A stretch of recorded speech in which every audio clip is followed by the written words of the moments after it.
Este canal é atualizado todas as noites na mesma hora. Se não quiser perder nenhum episódio, inscreva-se no canal. Obrigado.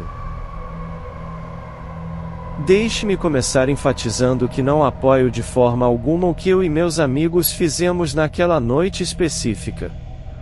Eu sei muito bem que o incidente todo poderia ter sido evitado se eu e meus amigos não tivéssemos sido tão estúpidos.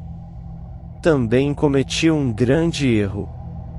Foi no auge do verão, mais precisamente na segunda semana de agosto, quando meus pais saíram por um fim de semana para um casamento fora da cidade, me deixando sozinho em casa. Como um adolescente de 17 anos, eu estava bastante feliz em ter a casa só para mim durante todo o fim de semana, e meus pais também confiavam em mim, pois eu não era o tipo de criança que se mete em encrencas. No entanto, aquela noite foi um pouco diferente. Tudo começou como uma noite normal, eu e meus amigos jogando videogame no Xbox. Um dos meus amigos sugeriu que deveríamos dar uma escapada sorrateira. Eu não era contra a ideia, mas também não estava especialmente animado ou interessado. Para mim, parecia sem graça, estaríamos apenas vagando por aí. Foi então que Elias mencionou que deveríamos fazer alguma coisa maluca. Havia uma casa na rua que achávamos que estava desocupada na época, embora não tivéssemos certeza. Uma garota estranha costumava pegar o nosso ônibus escolar, mas parece que se mudou, pois um dia ela parou de pegá-lo e alguns meses depois aquela casa parecia assombrada, cheia de mato, claramente sem manutenção. Elias me convenceu a ir junto, então eu disse a ele que topava e perguntei qual era o plano. Ele disse que pensaríamos em algo quando chegássemos lá. A casa ficava na esquina de uma rua sem saída, era branca de 2 andares com uma grande garagem nos fundos. Fomos de bicicleta já que era longe para ir a pé. Quando chegamos, escondemos rapidamente as bicicletas e corremos para a porta dos fundos, que obviamente estava trancada. Ele tentou a porta da frente, também trancada. Voltamos para a porta dos fundos, inicialmente querendo arrombá-la ou quebrar a maçaneta com um grande martelo que encontramos na propriedade, mas as tentativas de arrombamento não funcionaram. Então ele mudou para o plano B. Elias começou a bater na maçaneta e depois de uns 5 ou 6 golpes pesados, finalmente a quebrou. Abrimos a porta, entramos devagar, com apenas as lanternas dos nossos celulares para iluminar. Estava preto como breu lá dentro, a casa estava muito bagunçada, com tudo espalhado pelo chão, muito suja, longe de qualquer padrão de limpeza. Assim que entramos, notamos uma porta adjacente àquela pela qual entramos, que dava para a área do porão. Eu dei uma espiada rápida e pensei: caramba, mano, esse lugar parecia cenário de filme de terror, me arrepiando todo. Eu ainda não estava pronto para checar o porão, pelo menos não antes de verificar o resto da casa, eu ainda não estava preparado para isso. Vasculhamos a casa e não encontramos nada além de um monte de coisa bagunçada. Então subimos as escadas e verificamos todos os quartos. Tá bom, galera, vamos só dar o fora daqui, eu disse. Espere, você ouviu isso? Perguntou Elias. Ouvir o quê? Perguntei, ouvindo o que ele estava dizendo. Ouça, idiota, eu ouvi dizer, tem gente na casa. Cala a boca, Devin, disse Elias.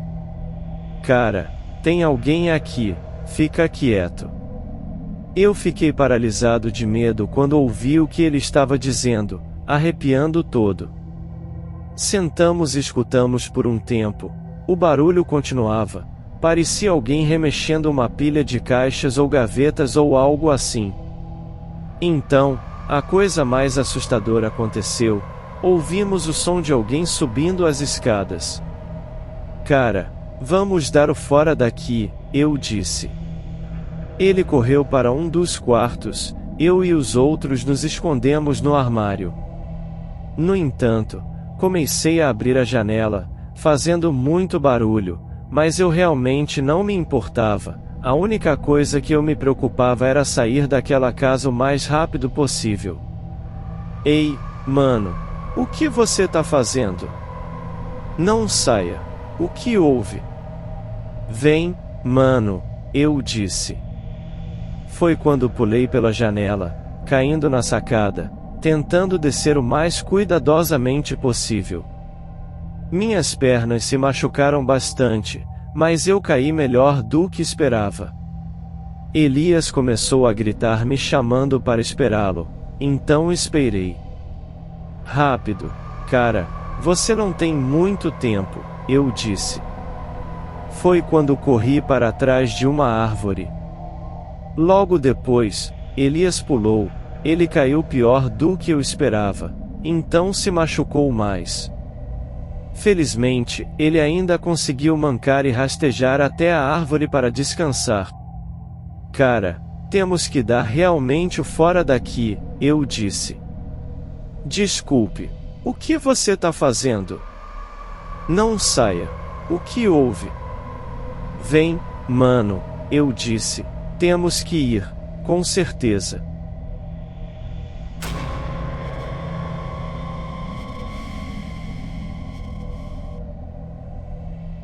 Eu, uma mulher de 23 anos, fui recentemente de férias para a África com a minha família.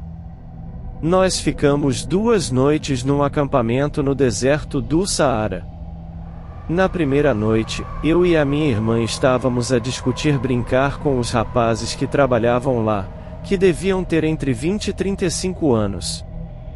Eles pareciam muito simpáticos e inofensivos, embora eu tenha notado que nessa noite, à volta da fogueira, um dos rapazes começou a prestar-me mais atenção, o que me fez sentir um pouco desconfortável. Mas pensei que fosse apenas uma barreira linguística ou outra razão. No deserto, consegues ver as estrelas muito claramente, e até a Via Láctea em noites límpidas.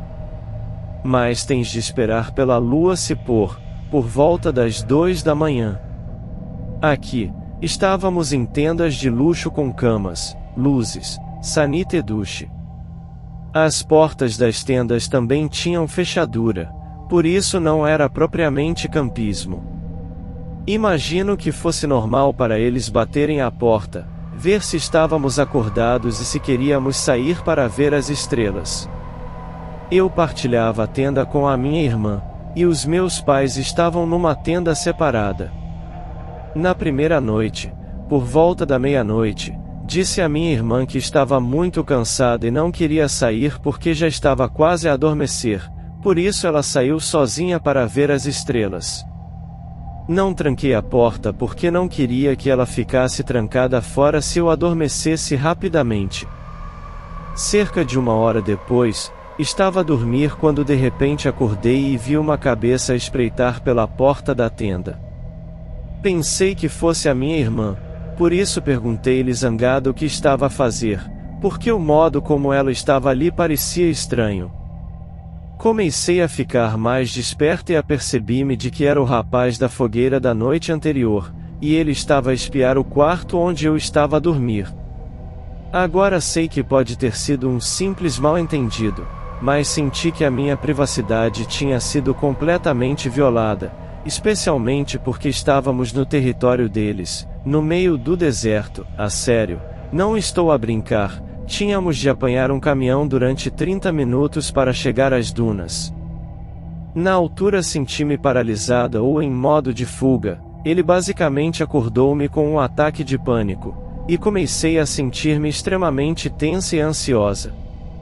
Por isso fui à porta e disse-lhe que estava cansada. Ele insistiu para que eu fosse lá fora com um cobertor, mas continuei a dizer que não, que me sentia desconfortável e cansada.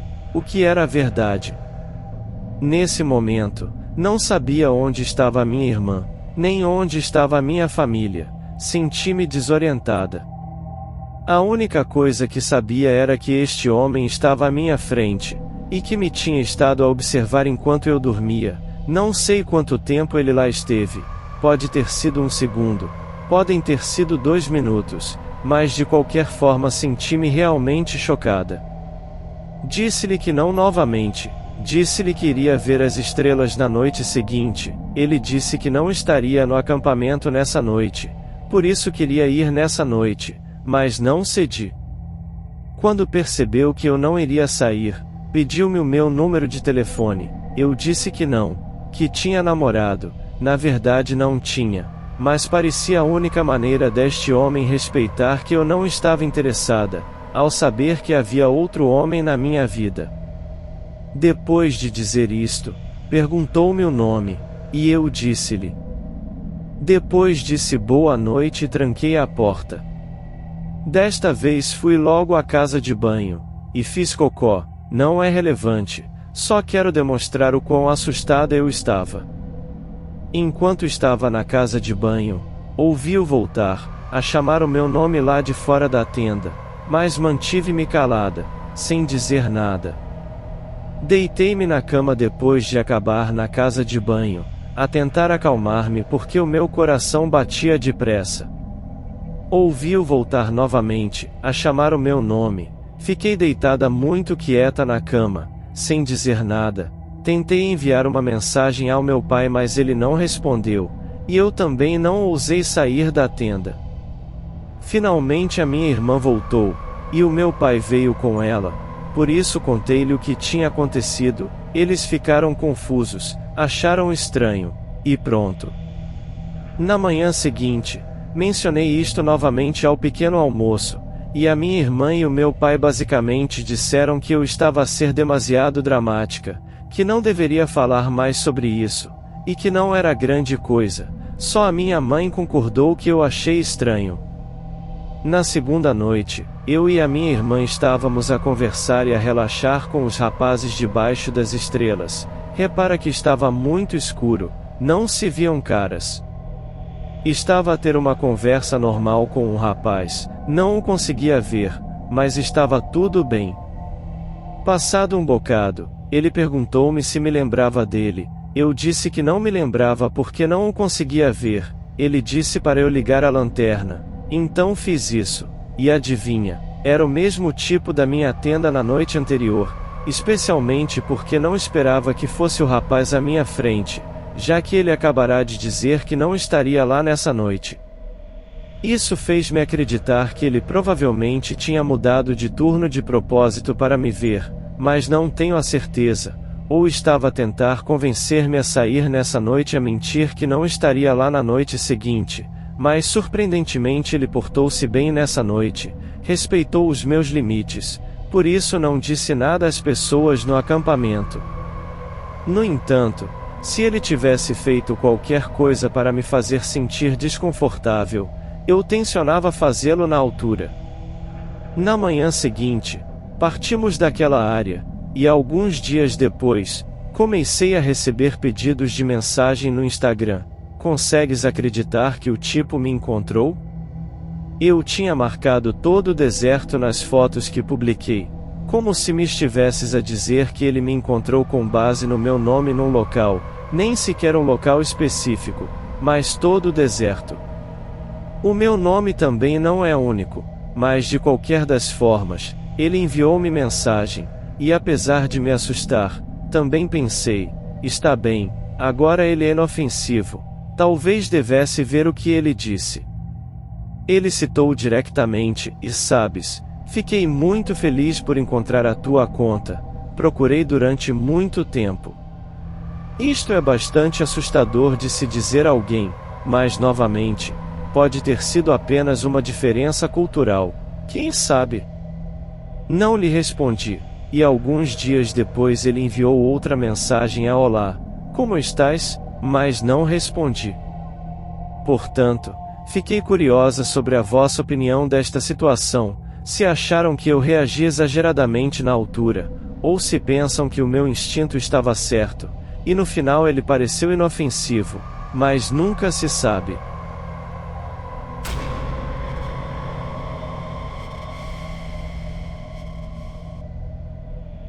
Toda esta situação começou quando eu tinha 13 anos, agora já sou uma mulher quase com 30 anos.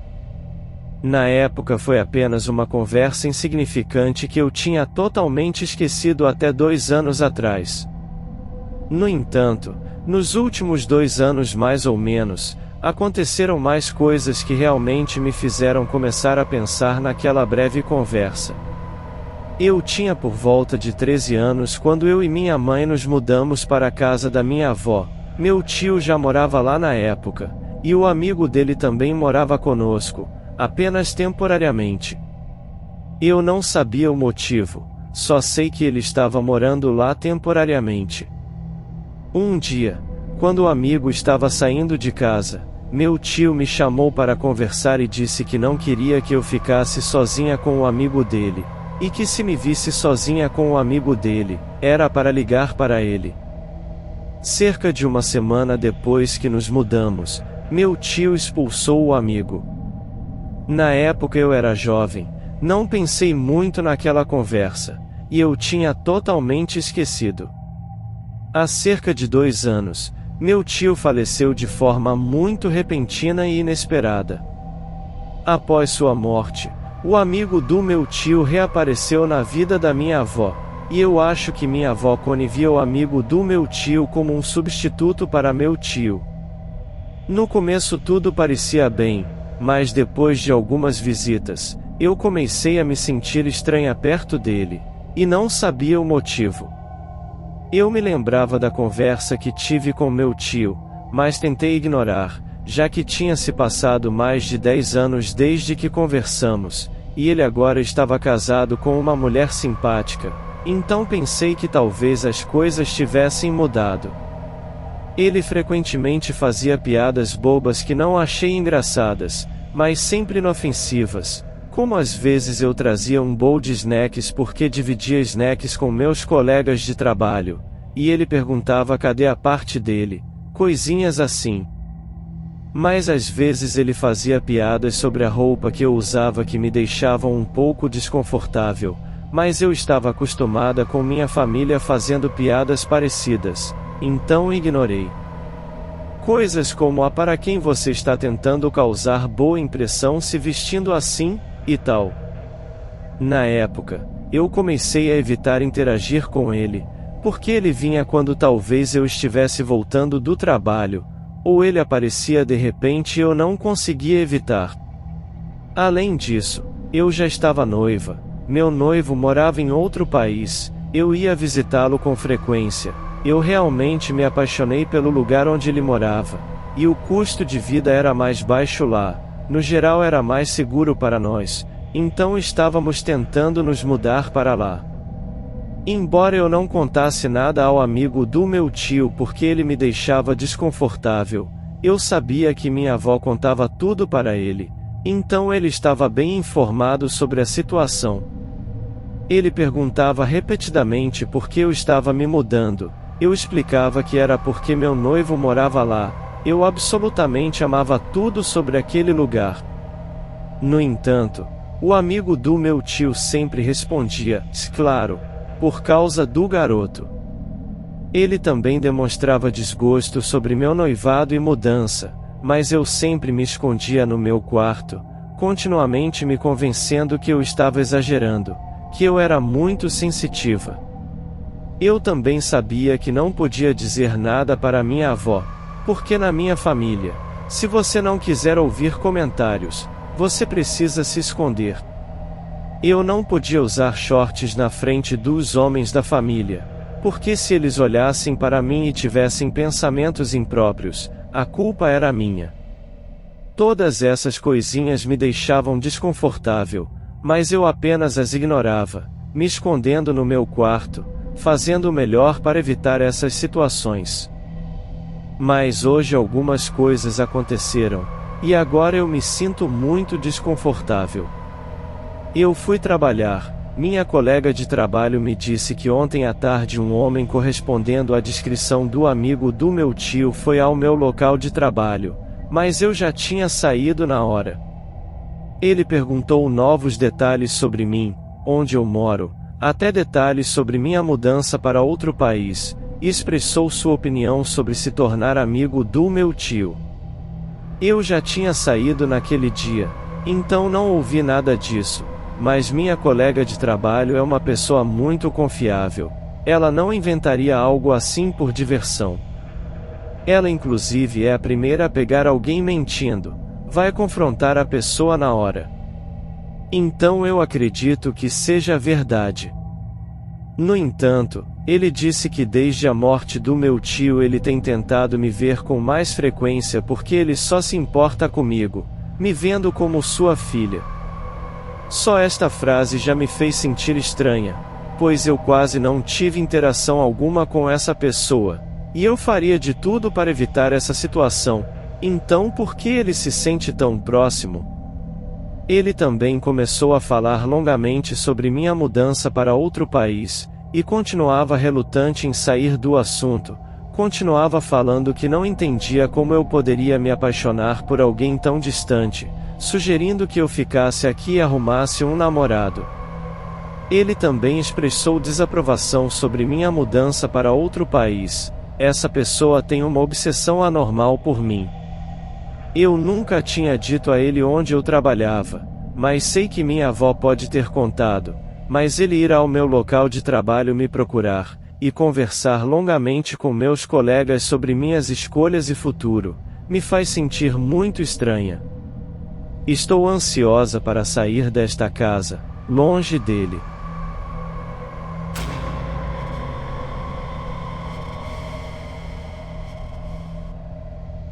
Quero contar-lhe sobre um breve encontro que tive com alguém chamado Feliz. Tenho certeza que não era seu verdadeiro nome, mas isso acrescentou uma aura sinistra à história. Aconteceu há cerca de 9 anos, e às vezes ainda me vem à cabeça, especialmente em dias nublados e sombrios em Los Angeles, como o dia em que conheci Feliz, em 2013. Na época, eu trabalhava em uma loja de maconha em Venice Beach, a apenas um quarteirão da Avenida Beira-Mar. Cerca de 35% dos nossos clientes eram sem-teto, e ocasionalmente tínhamos pessoas em surtos psicóticos severos tentando entrar, mas o segurança não os deixava entrar se gritassem ou falassem incoerentemente. Sem problemas se não tivessem documentação médica, identificação e dinheiro. Tínhamos um programa de compaixão onde embalávamos as pontas moídas que sobravam no fundo dos potes e as dávamos de graça para quem pedisse, limitado a uma pessoa por dia. Isso se espalhou rapidamente na Avenida Beira-Mar, e essas pessoas costumavam ser os clientes mais simpáticos, educados e atenciosos, mesmo que um pouco mal cheirosos e tirassem o dinheiro de uma meia suada. Desde que se comportassem como outros clientes, comprando sua erva e saindo. Foi em um dia nebuloso e frio perto de um feriado, entre o Dia de Ação de Graças e o Natal. Alguém tinha tirado folga, então eu era a única no estoque. Tínhamos outra funcionária no balcão da frente e o segurança na porta, mas eu estava sozinha nos fundos. Embora tivéssemos câmeras, ninguém as monitorava ativamente. Ele entrou depois de se identificar no balcão da frente. Juro que o cômodo inteiro esfriou um pouco quando ele entrou. Usava um longo casaco de couro surrado, desbotado e amassado que ia até o chão, como um cowboy. Parecia que o tinha usado para dormir por anos. Na verdade, não permitíamos chapéus, capuzes ou óculos escuros na loja, então não fiquei surpresa por o segurança não tê-lo feito tirar o chapéu. O sujeito media cerca de 1,95 metros, com um corpo como uma pedra, não exatamente obeso, mas grande, como se pudesse te jogar como uma boneca. O fedor que emanava dele era como nada que eu já tinha cheirado, além de mau cheiro e urina, como a morte verdadeira, como se estivesse escondendo carniça apodrecendo debaixo do longo casaco de couro. Eu pensava que estava imune a odores nojentos depois de tantos sem-teto e mijões, mas isso era repugnante, muito além. Tentei não respirar fundo e sorri dizendo, olá senhor, desculpe, poderia tirar o chapéu? É uma regra da loja. O que você quer hoje? Ele resmungou rapidamente em voz baixa, andando muito devagar, arrastando os pés. Sua voz soava como se estivesse gorgolejando com cascalho, uma voz doente e irritada. Não tira o chapéu, disse ele. Nesse ponto, não queria discutir o chapéu e deixá-lo entrar e sair o mais rápido possível. Olhei para baixo e vi que não usava sapatos, e debaixo do casaco uma de suas tornozelos estava muito inchada e preta, do tamanho de um melão. As solas de seus pés estavam sangrando e laceradas, e percebi que estava deixando um rastro de sangue no chão de concreto da loja. Meu primeiro pensamento foi por quê, e como o segurança deixou esse cara entrar, e o segundo foi que o cara claramente estava ferido e, como ser humano, fiquei preocupada. Mantendo cerca de 1 metro de distância entre nós, com o balcão como uma barreira, pois ele se aproximava mais e o fedor ficava mais forte. Perguntei humilde mas sinceramente, senhor, o senhor está bem? Seus olhos arregalaram em minha direção. O que te importa como estou? Disse ele. Em minha cabeça foi algo como ok, tentei, não é minha vida, não é meu problema, não é meu macaco, não é meu circo. Ótimo. O que você quer? Perguntei a ele. Então ele puxou a manga e mostrou o antebraço, coberto de queimaduras como de charutos, algumas antigas, algumas cicatrizadas, outras novas e infectadas. Não eram marcas de injeção, claramente queimaduras de 3º grau. Também tinha uma tatuagem artesanal feia e torta, de um rosto sorridente, círculos curvos, 2 linhas para os olhos, e um sorriso antigo apontando para a tatuagem. Ele disse, meu nome é Feliz. O fedor de podridão estava tão forte que eu precisava respirar, então respirei cuidadosamente, minimizando a respiração. Ele caminhou cambaleando, respirando pesadamente. Temos uma promoção especial hoje, apenas para quem caminhou mais de 10 milhas para chegar aqui, isso é tudo de graça, não precisa pagar, obrigado por vir. Ele pegou o saco, mas continuou parado lá me encarando. Obrigada, Feliz, disse eu. Deu certo. Ele fez um som gutural inarticulado e virou-se lentamente para ir em direção à porta. Na porta, virou-se novamente e disse, e vou voltar para te ver. Finalmente saiu, deixando para trás um aroma intenso de morte. Graças a todos os deuses, nunca mais vi Feliz novamente. Quando perguntei ao segurança por que o deixou entrar, ele disse que notou os pés ensanguentados e disse, e aí, irmão, tudo bem? Parece doloroso. Aparentemente Feliz avançou nele ameaçando estrangulá-lo, e o xingou com uma palavra obscena, pois na hora só estavam ele 2 garotas de 22 anos e 130 libras, e ele não queria morrer, esperando que Feliz fosse embora. Ele assistia às câmeras nos fundos, pronto para ligar para a polícia e o dono se algo estranho acontecesse. Aparentemente tínhamos definições diferentes de estranho, mas entendo sua reação. No final, nenhum de nós se feriu, apenas assustados e arrepiados, mas agora precisávamos limpar o sangue do chão com luvas de borracha e mandar uma mensagem pro chefe dizendo que nos devia maconha gratuita.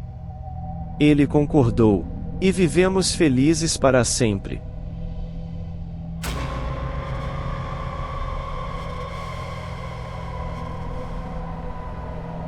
Há cerca de 10 anos, eu e alguns amigos fizemos uma rápida viagem de camping e pesca, indo para um lago bastante isolado a algumas horas da nossa pequena cidade. Nós todos arrumamos nossas coisas e nos preparamos para partir, Tudo muito tranquilo até começarmos a nos aproximar do destino. Conforme nos aproximávamos, acho que todos nós começamos a ficar um pouco animados, alguns até sentindo adrenalina. Quando chegamos lá, montamos o acampamento, nada muito louco, apenas 2 barracas entre nós 4 e nossas próprias mochilas abarrotadas com as coisas necessárias para o fim de semana. Depois de nos acomodarmos, pegamos todo o equipamento de pesca e muita cerveja, e fomos para a beira do lago tentar nossa sorte. Era por volta das 3 da tarde, todos nos divertimos, alguns podem ter ficado um pouco bêbados, mas isso fazia parte da diversão, assim são os homens. Algumas horas depois, todos nós estávamos prontos para parar de pescar. Por volta das 8 da noite, o anoitecer logo chegaria, então começamos a voltar para o acampamento. Ainda estávamos bastante longe do acampamento, não percebemos o quão longe havíamos caminhado, mas não era grande problema. O pôr do sol estava lindo e chegamos perto do acampamento antes do escuro. Quando Jimmy e Tom desceram de seu barquinho, notamos algumas luzes piscando entre as árvores em direção ao nosso acampamento, mas desapareceram em segundos. Achamos que eram apenas algumas pessoas passando, então o pensamento logo sumiu. Oh droga, caras, olhem aquilo, disse Tom, e todos olhamos na direção que ele apontava. Havia um urso a cerca de 50 pés de onde John e Jimmy estavam. Ei, fica frio, cara, ele vai embora. Andamos todos devagar de volta ao acampamento porque não queríamos que o urso pensasse que éramos presas. Felizmente, todos nós voltamos em segurança para o acampamento. Bem quando pensamos que todos os problemas foram resolvidos, ouvimos um carro ao longe, aproximando-se cada vez mais, então começamos a ver os faróis, e segundos depois o carro chegou bem na frente do nosso acampamento. Vimos um SUV preto escuro. Engoli em seco porque já ouvi histórias assustadoras de pessoas sendo atacadas repentinamente na floresta. Infelizmente essa cena passou pela minha cabeça. Senti um pouco de pânico quando 2 homens saíram do carro, ambos com mais de 1,85 metros ou 1,90 metros, e pareciam bastante fortes. Eles se apresentaram como xerifes e depois nos perguntaram o que estávamos fazendo aqui. Tom disse que estávamos acampando, quando de repente falei algo que fez todos nós ficarmos quietos. Senti que tinha algo errado com o que estava acontecendo. Mal podíamos vê-los no escuro porque eles estavam com lanternas apontadas para nós. Eles disseram que nos viram pescando e pediram para ver nossas licenças de pesca, que todos nós tínhamos, então isso não era problema. Mas eu não queria entregar a minha, porque comecei a duvidar se eles eram policiais de verdade, e também não estávamos fazendo nada que os fizesse suspeitar que cometíamos algum crime. Contei verbalmente a eles que eu conheço meus direitos como cidadão americano. Um deles pediu minha identidade e ameaçou me prender. No entanto, não deixei ele me intimidar porque meu pai é policial e sei que abuso de autoridade não é normal. Meu pai sempre me disse o que fazer nessas situações. Contei a eles que meu pai é o chefe da polícia deste condado e perguntei de qual condado eles eram. Mas eles não responderam minha pergunta. É claro que eu estava mentindo um pouco, mas esperava conseguir algum prestígio para nosso pequeno grupo. Embora meu pai não fosse especificamente o chefe deste condado, mas do condado vizinho, depois de eu contar a eles, pudemos sentir que eles começaram a sufocar, fingindo que tudo estava normal. Desculpem incomodar, cara, um deles disse. Então foram embora de volta para o carro. Quando voltaram para o SUV, notamos que eles não estavam com uniformes tradicionais, apenas camisas de flanela e calças de moletom comuns. Talvez deveríamos ter perseguido eles ou chamado a polícia, mas nunca fizemos isso.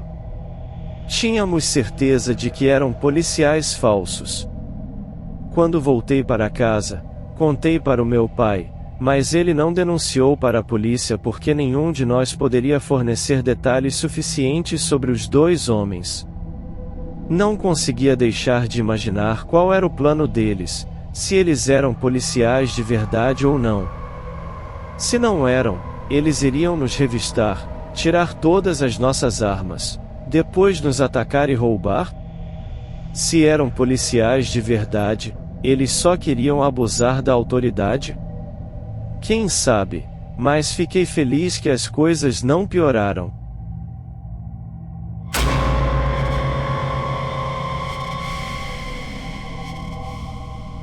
Obrigado por ouvir este programa.